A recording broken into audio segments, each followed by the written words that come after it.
मानवता के सामने सबसे बड़ी चुनौती टेररिज्म पर आप सभी के विचार सुनने के लिए भी मैं उत्सुक हूं। मुझे आशा है कि 2 दिन की इस चर्चा में हम एक वर्केबल तथा प्रैक्टिकल रोड मैप तय करने में सफल होंगे और टेररिज्म के खिलाफ की लड़ाई में एक निर्णायक मकाम पर पहुंचेंगे। टेररिज्म निसंदेह वैश्विक शांति और सुरक्षा के लिए सबसे गंभीर खतरा है, लेकिन मेरा मानना है कि टेररिज्म का वित्त पोषण टेररिज्म से कहीं अधिक खतरनाक है, क्योंकि टेररिज्म के मीन्स एंड मेथड को इसी फंड से पोषित किया जाता है और इसके साथ साथ दुनिया के सभी देशों के अर्थतंत्र को कमजोर करने का भी काम टेररिज्म के वित्त पोषण के माध्यम से होता है। भारत टेररिज्म के सभी रूपों और प्रकारों की घोर निंदा करता है। हमारा स्पष्ट मानना है कि निर्दोष लोगों की जान लेने जैसे कृत्य को उचित ठहराने का कोई भी कारण स्वीकार नहीं किया जा सकता। इसलिए मैं दुनिया भर के टेररिस्ट हमलों के पीड़ितों और उनके परिवारों के साथ अपनी संवेदना व्यक्त करता हूं। हमें इस बुराई से कभी समझौता नहीं करना चाहिए। भारत कई दशकों से टेररिज्म का शिकार रहा है, जो सीमा पार से प्रायोजित है। भारतीय सुरक्षा बलों और आम नागरिकों को निरंतर और समन्वयित तरीके से अत्यंत गंभीर टेररिस्ट हिंसा की घटनाओं से जूझना पड़ा है। इंटरनेशनल कम्युनिटी का एक कलेक्टिव अप्रोच है कि टेररिज्म के सभी रूपों की निंदा की जानी चाहिए, लेकिन तकनीकी क्रांति से टेररिज्म के रूप और प्रकार निरंतर बदल रहे हैं। ये हमारे लिए एक चुनौती है। आज टेररिस्ट या टेररिस्ट ग्रुप आधुनिक वेपन तथा इंफॉर्मेशन टेक्नोलॉजी और साइबर तथा फाइनेंशियल वर्ल्ड को अच्छी तरह से समझते हैं और उसका उपयोग भी करते हैं। टेररिज्म का डायनामाइट से मेटावर्स और AK-47 से वर्चुअल एसेट्स तक का ये परिवर्तन दुनिया के देशों के लिए निश्चित ही चिंता का कारण है और हम सभी ने साथ में मिलकर इसके खिलाफ साझी रणनीति तैयार करनी होगी। हम सभी मानते हैं कि टेररिज्म का खतरा किसी धर्म, राष्ट्रीयता या किसी समूह से जुड़ा नहीं हो सकता और नहीं होना चाहिए। टेररिज्म का मुकाबला करने के लिए सुरक्षा ढांचे तथा कानूनी और वित्त पोषण की व्यवस्था को मजबूत करने में हमने काफी प्रगति की है, लेकिन इसके बावजूद टेररिस्ट लगातार हिंसा को अंजाम देने, युवाओं को रेडिकलाइज करने तथा वित्त संसाधन जुटाने के नए तरीके खोज रहे हैं। टेररिस्ट अपनी पहचान छिपाने के लिए और रेडिकल मटेरियल को फैलाने के लिए डार्क नेट का उपयोग कर रहे हैं। साथ ही क्रिप्टो करेंसी जैसे वर्चुअल एसेट्स का भी उपयोग बढ़ रहा है। हमें डार्क नेट पर चलने वाली इन गतिविधियों के पैटर्न को एनालिसिस कर समझना होगा और उसके उपाय भी ढूंढने होंगे। दुर्भाग्य से कुछ देश ऐसे भी हैं जो टेररिज्म से लड़ने के हमारे सामूहिक संकल्प को कमजोर करना या नष्ट करना चाहते हैं। हमने कई बार देखा है कि कुछ देश आतंकवादियों का बचाव करते हैं और उन्हें पनाह भी देते हैं। किसी आतंकवादी को संरक्षण देना आतंकवाद को बढ़ावा देने के बराबर है। ये हमारी सामूहिक जिम्मेदारी है कि ऐसे तत्व और ऐसे देश अपने इरादों में कभी सफल न हो सके। अगस्त 21 के बाद दक्षिण एशिया क्षेत्र में स्थिति में बहुत परिवर्तन आया है।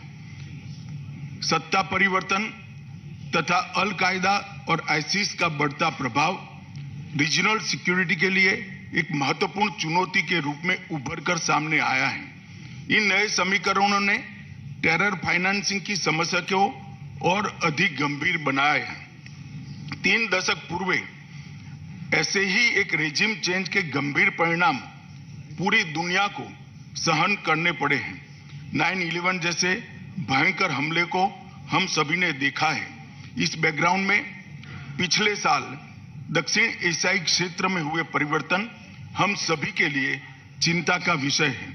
अल-कायदा के साथ साथ दक्षिण एशिया में लश्कर ए तोयबा और जैसे मोहम्मद जैसे गुट बेखौफ होकर आज भी आतंक फैलाने का प्रयास में है। हमें कभी भी आतंकवादियों के पनाहगाहों या उनके संसाधनों की अनदेखी नहीं करनी चाहिए। ऐसे तत्वों को स्पॉन्सर करने वाले तथा इनको सपोर्ट करने वाले डबल स्पीक को भी हमने उजागर करना पड़ेगा। इसलिए यह महत्वपूर्ण है कि यह सम्मेलन सहभागी देश और संगठन इस क्षेत्र की टेररिस्ट चुनौतियों के बारे में सिलेक्टिव या आत्मसंतुष्ट दृष्टिकोण न रखें। टेररिज्म के वित्त पोषण की समस्या व्यापक हो चुकी है। पिछले कुछ वर्ष में भारत ने टेररिज्म के वित्त पोषण पर नकेल कसने में सफलता हासिल की है। टेररिज्म के वित्त पोषण के खिलाफ भारत की रणनीति इन 6 स्तंभों पर आधारित है। पहला, लेजिस्लेटिव और टेक्नोलॉजिकल फ्रेमवर्क को मजबूत करना। दूसरा, व्यापक मॉनिटरिंग फ्रेमवर्क का निर्माण करना। तीसरा, सटीक इंटेलिजेंस साझा करने का तंत्र पुख्ता करना। इन्वेस्टिगेशन एवं पुलिस ऑपरेशन को मजबूत करना। चौथा, संपत्ति की जब्ती का प्रावधान और उसका उपयोग करना। पांचवा, कानूनी संस्थाओं और इन तकनीकों के दुरुपयोग को रोकना। और छठा, अंतर्राष्ट्रीय सहयोग एवं समन्वय स्थापित करके इसके खिलाफ अंतर्राष्ट्रीय स्तर पर लड़ाई को मजबूती देना।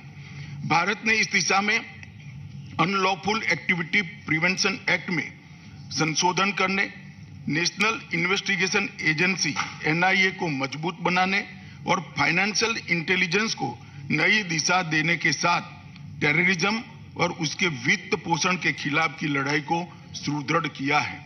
यह हमारे निरंतर प्रयासों का ही परिणाम है कि भारत में टेररिस्ट घटनाओं में अत्यधिक कमी हुई है।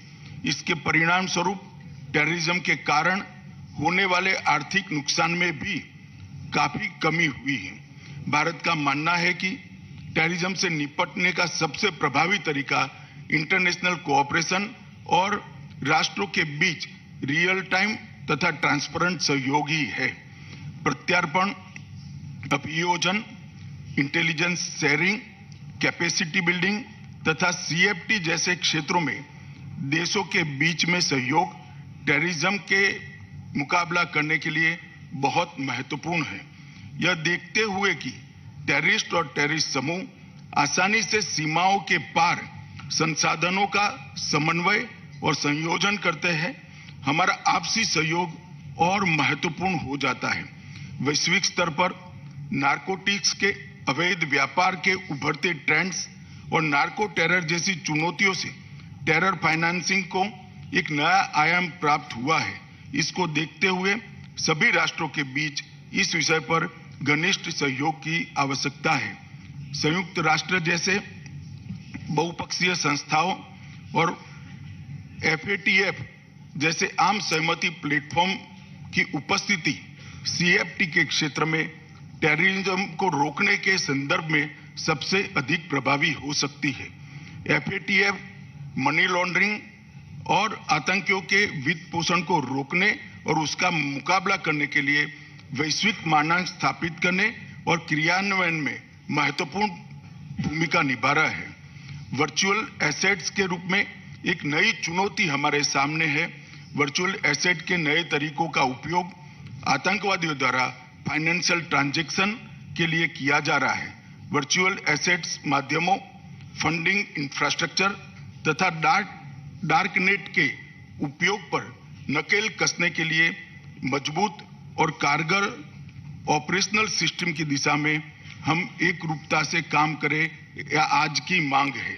यूनाइटेड नेशंस, IMF, इंटरपोल और अन्य हितधारकों जैसे दुनिया भर की कानून प्रवर्तन एजेंसियां, फाइनेंशियल इन्वेस्टिगेटर और रेगुलेटर इस दिशा में अधिक सकारात्मक प्रभाव डाल सकते हैं। हमें इन चुनौतियों को गहराई से समझना होगा और वैश्विक स्तर पर आतंक के वित्त पोषण के लिए नई तकनीकों को रोकने का प्रयास करना होगा। जैसे प्रयास हाल ही में नई दिल्ली में संपन्न इंटरपोल की आम सभा में किया गया था। भारत सूचनाओं का आदान प्रदान, प्रभावी सीमा नियंत्रण के लिए क्षमता निर्माण, आधुनिक तकनीकों के दुरुपयोग को रोकने और वित्तीय प्रवाह की निगरानी और रोकथाम तथा जांच और न्यायिक प्रक्रियाओं में सहयोग करके टेररिज्म का मुकाबला करने के सभी प्रयासों में प्रतिबद्ध है। वैश्विक समुदाय को नो मनी फॉर टेरर के लक्ष्य को प्राप्त करने के लिए टेरर फाइनेंसिंग के मोड, मीडियम और मेथड को समझकर उन पर कड़ा प्रहार करने में वन माइंड वन अप्रोच के सिद्धांत को अपनाना होगा। आज हमने भारत के प्रधानमंत्री श्री नरेंद्र मोदी जी के संबोधन के साथ इस सम्मेलन की शुरुआत की है। मुझे विश्वास है कि इन 2 दिनों में टेरर फाइनेंसिंग के विभिन्न आयामों पर सारगर्भित चर्चा होगी और वर्तमान तथा भविष्य की चुनौतियों के सार्थक समाधान निकलेंगे। भारत सरकार के गृह मंत्री के रूप में मैं आप सभी को विश्वास दिलाना चाहता हूं कि नो मनी फॉर टेरर की उद्देश्य पूर्ति में हमारा कमिटमेंट उतना ही दृढ़ है जितना आपका इस समागम में भाग लेने का उत्साह।